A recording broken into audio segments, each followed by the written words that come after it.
27 রোজার রাতে সন্তান ফোন দিয়া বলে, বাবা আমি আগামীকাল রওনা দিলে রাত 2টা-3টায় গিয়া ঢাকায় নামবো, আমি সাহারি তোমাদের সঙ্গেই খাবো। মা বসে আছে, মায়ের সন্তানের বাবাও বসে আছে, সন্তান আসবে। রাত্র 2টা-3টা হয়ে গেছে, সাহারির সময় হয়ে গেছে, সন্তানের খবর নাই। শেষ টাইমে মা বাবা সাহারি খেয়ে ফজরের নামাজ পড়ে দরজার মধ্যে অপেক্ষা করতেছে, সন্তানের খবর নাই।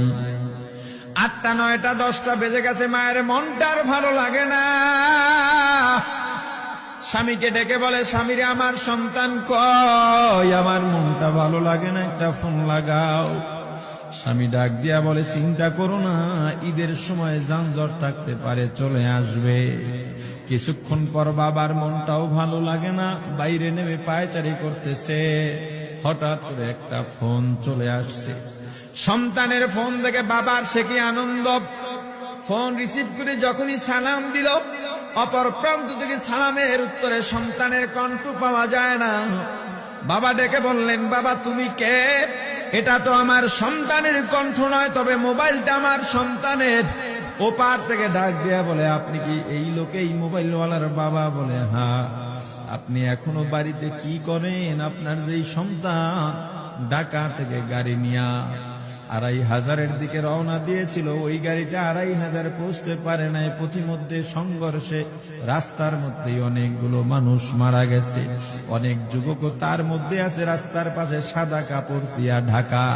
দেখেন আপনার সন্তান এই লাশের মধ্যে আছে কিনা। মোবাইলটা আমি রাস্তার পাশে পড়ে পাইলাম। বাবা পাগলের মতো একটা দৌড় দিছে।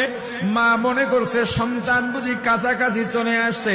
অন্যান্য সন্তানদের ডাক দেওয়া বলে, তোরা কে, কোথায়, এদিকে আয়, তোদের ভাই বুঝি কাছাকাছি আসছে। আমার কলিজার টুকরা সন্তান, তোর বাবা যে আগায় আনতে গেছে, তাড়াতাড়ি নতুন চাদর বিছা, বালিশের কভার গুলো খুলে নতুন কভার লাগা, পানি গরম বসা, আমার সন্তান এসে গোসল করবে। আহারে সবাই ফুলের মেলা, ফুলের তোড়া নিয়ে অপেক্ষা করতেছে। 4টা বছর কলিজার টুকরা বাড়িতে নাই, বিদেশ থেকে আসবে।